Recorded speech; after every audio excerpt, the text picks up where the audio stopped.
Hi, here we have Mr. Bimal Jain with us. He's a mentor for indirect taxes and he's an expert at taxation. And he will be able to help us understand the budget 2020 with respect to taxation.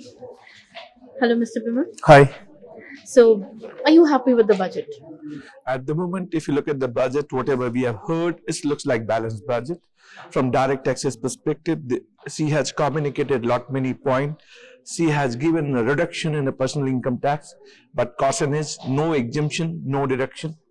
So actually you have to work out, are you benefited? Earlier you used to take the benefit of deduction and exemption. Now rate is being reduced, but no deduction and exemption. So one has to work out realistically they are benefited or not from direct taxes perspective. Another big announcement from direct taxes perspective is coming out, that amnesty scheme. On similar line, Sabka Viswas Legacy Dispute Resolution Scheme, which was brought into indirect taxes last year. Let's see, in the SBL DRS, government could collect only 10% of their total target. What kind of collection they will make from the direct taxes amnesty scheme perspective. Of course, the corporate taxation rate for new manufacturing company was already in place. It was just only reiterated in the budget that 15% corporate taxation rate would be applicable for new domestic manufacturing company and 22% for the existing manufacturing company. On direct tax front, a lot many things are being stated, but from indirect tax perspective, I'm little dissatisfied. GST wanted a little roadmap. Roadmap was not there. First, we were looking into what happened to these 5-tier rate, 5%, 12%, 18%. Too many slabs. 28%, too many slabs. And we were all looking for this rate rationalization in time to come. It is almost 2.5 years in GST. We all are working out, and we wanted to have clarity where government is heading for in terms of creating 2-tier rate or 3-tier rate, which was not announced. Secondly, they're talking about e-invoicing and GST return, but we have to look at as on date, even the normal taxpayer could not file their return because of system glitches. So nothing is being spoke about how GST is going to be worked, because these e-invoicing or e-return is going to be successful only when you got a robust IT system. Third, we have talked about taxpayer charter in taxation law. We all are looking for. Why civil liability is going to be criminal liability? We all are talking about. But as on date, in a market, we have seen lot many discrimination and lot many departmental side actions are one-sided. They are not giving proper support to the taxpayer. We have to really understand honest taxpayer must be rewarded. So these are the crisp points which I am sharing with you.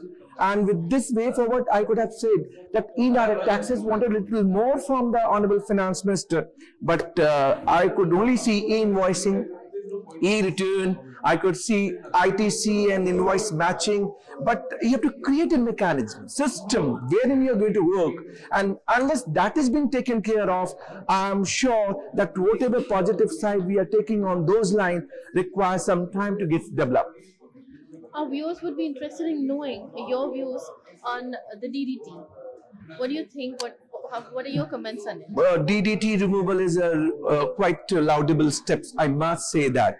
DDT was ending up double taxation and no credit in the hands of foreign investors investing money in India.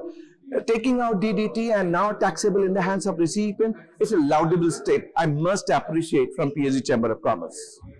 Amazing. And any comments on the mutual fund investors? At the moment, clarity is not coming out. I have not seen the real paper, but from individual perspective, whatever rate is being reduced, you have to see whether you are being benefited or not.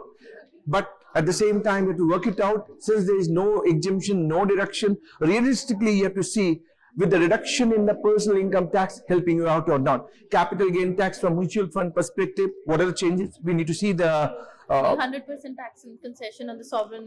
They are talking about this is coming from the foreign side, so it looks like that there may be some more money coming in, pumping in the Indian market. Let's see how the final points are coming out and ultimately it is benefited or not. I've seen the share market now, right now it is crashing around 600 points. On what point they are not considering this budget as a good budget? That's the reason we have to need the final point and comment upon. And we cannot let go a tax expert without asking him once again about the personal income tax slabs. Does that make you happy? Should we be happy at all? If you're not claiming any deduction and exemption, you should be happy. See what happened earlier, 5 lakh to 10 lakh. 20% tax rate was applicable. Now this 5 lakh to 10 lakh, 5 to 7.5 lakh, it is now 10%, 7.5 to 10 lakh, it is 15%. Ultimately, you are getting benefited. 10 lakh to 12.5 lakh, again getting 20%. So what happened? You are getting benefited provided you are not claiming any deduction and exemption. You have to realistically work it out and check with no deduction and exemption. In terms of reduction in this income tax rate, are you benefited or not? But to my mind, I've seen many taxpayer personal individual, they used to claim benefit of deduction under ATC 1.5 lakh. I do not know. Ultimately, looks like to me it's not working out in favor of personal income tax because of no deduction and exemption. Thank you so much for all those insights. Thank you. Thank you very much. Thank you. Thank you.